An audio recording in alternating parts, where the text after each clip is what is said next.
Parang karne ang itsura, pero tokwa lang pala. Masarap na merienda o pulutan bang hanap mo? Try mo na din ito kasi mura lang ang mga rekado. Tapos dalawang ganito pa ang magagawa mo. Itsura pa lang nakakatakam na. Tapos kapag kinagat mo, malutong at hindi mo malalasan ng tokwa dito. Sarap niya. Hiwain natin into cubes yung tofu. Guys, 30 pesos ko lang nabili yung ganito kalaki.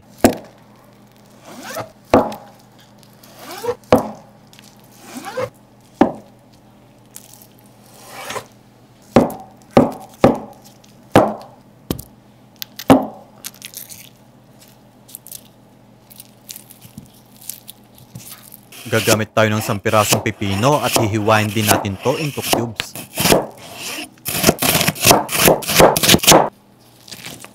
Tapos gawin na natin yung pambreading, 1 tasang harina, cornstarch, 1/4 cup breading mix at paminta. Pwede din kayong magdagdag ng asin dito. Tapos kuha tayo ng 5 kutsarang breading dahil gagawin natin tong batter. 1 pirasong itlog naman bilang binder.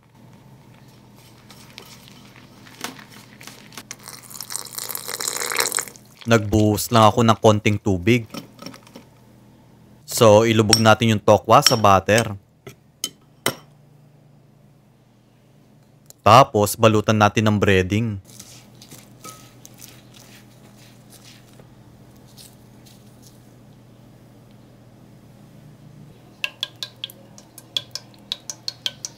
Pirituhin natin to into medium heat hanggang sa mag-golden brown ito.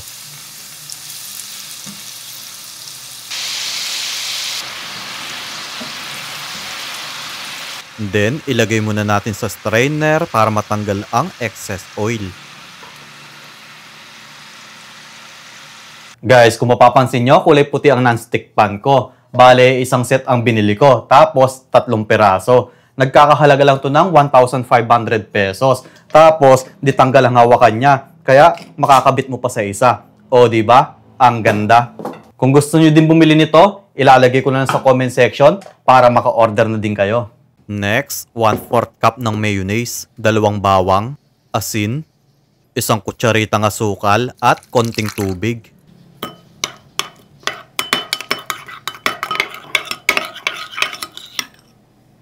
Next, magtunaw tayo ng 1 kutsarang margarine, 1 kutsarang harina,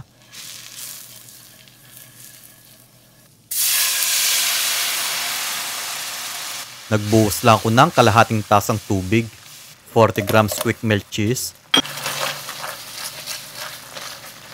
50 ml evap, at 1 kutsarang cheese powder. So, una nating i-arrange yung lettuce. Tapos, ilagay na natin yung piniritong tokwa. Sunod naman yung kamatis. Then, yung pipino.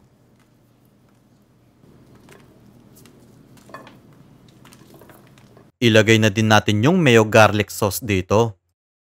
At yung ating cheese sauce.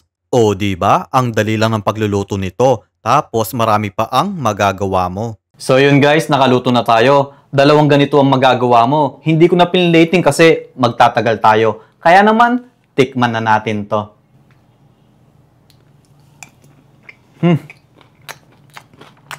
Sarap nyo.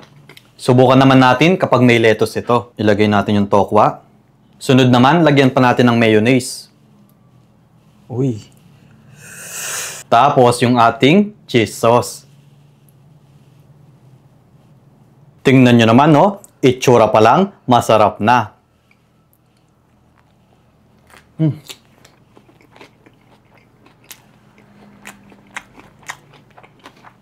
The best. Sarap. Bagong na bagong lettuce dito. Baka kala mo, ginagago ko ta. Oh.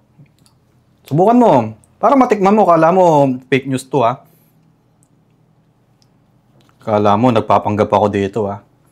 Okay, papatikim ko sa'yo. Kung ikaw na humusga. Kung nagpapanggap ako. Okay, tikman mo. Sabi ko sa'yo, masarap eh. Bagay nga yung lettuce. Yung ano, Yung sauce at saka yung ano. Tsaka hindi mo na malalasa yung tokwa. Masarap? Kalam? Oh, kukuha pa. Tama na.